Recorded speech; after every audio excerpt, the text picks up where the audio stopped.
Relocating via freight from out east, we pretty much got used to Vancouver only having 2 seasons. Pretty much either sunny or raining. And without the resettings of your surroundings, growth, flourish, death, rebirth, you don't really notice the years fly by. 25 years gone like that, but we have managed to find our little subalpine cabin amongst the timbers. For now, we've got autumn rain, and soon enough we'll get you back into some snowy bushcraft. Though as mentioned, we've got autumn to get through. So in this video, we'll bring you some of the essentials and efficiency we needed to incorporate on the rails into our fall pack setup. But first, we're gonna have to get down to business and find a dry place to film.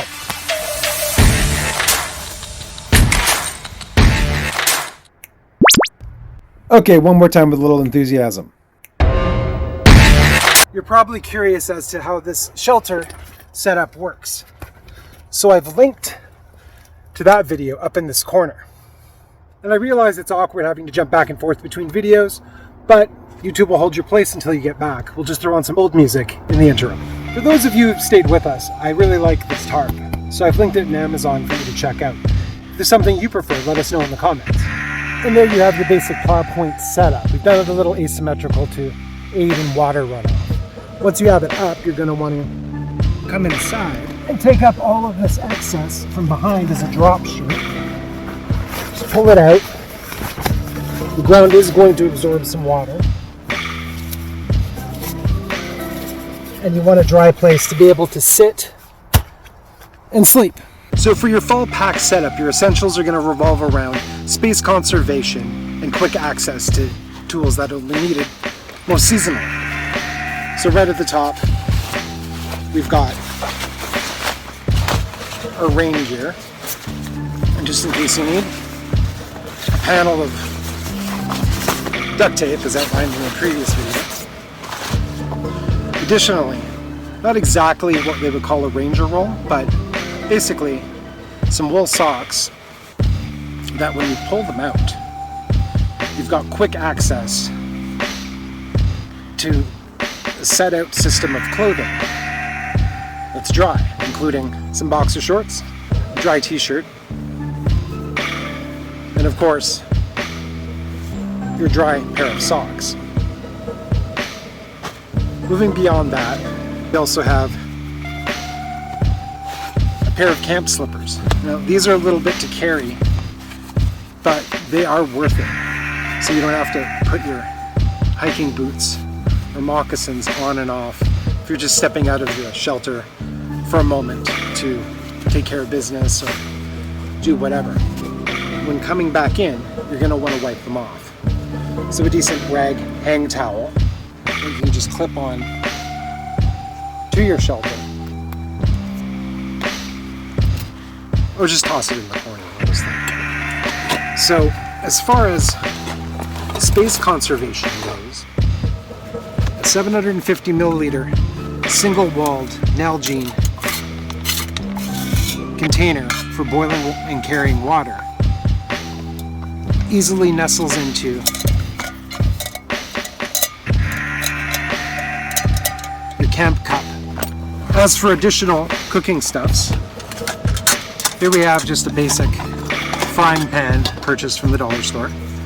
Snap the handle off to a conserve room. You can always use your multi-tool, or make a pair of tongs out of some sticks, as seen in the previous video. And we've got our boiling pot, a little larger for bigger meals and such. And inside, we've got a little camp sink, all collapsible and nestled in together to save space and room. Across our front panel, we have these sleeves for quick access to our hatchet, as well as our saw. It can be loaded or deployed from the top, as well as through the snap away at the bottom. Inside, we have a couple of down-packed nylon bags filled with additional pairs of socks, shirts, so on, which can also double as a camp pillow. Right down at the bottom, we've got a contractor's garbage bag, nice and thick, folds out nice and wide. The first priority getting your tarp set up so you have shelter. You're going to want to take one of these and check the link up top again to construct what we call a hobo mattress. It helps to keep you warm while spending your overnight in the shelter. Having a spot, keep a little foldable stick stove comes in handy. It grants you the time out of the elements to not have to build a little fire pit.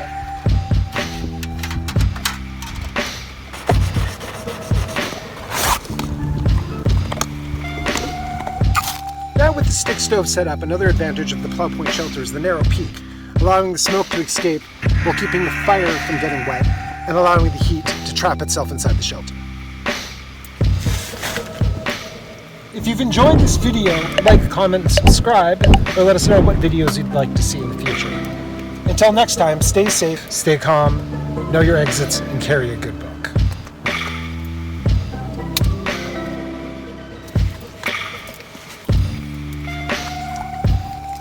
Bye. They don't like us. They don't like us. They ain't gotta like us.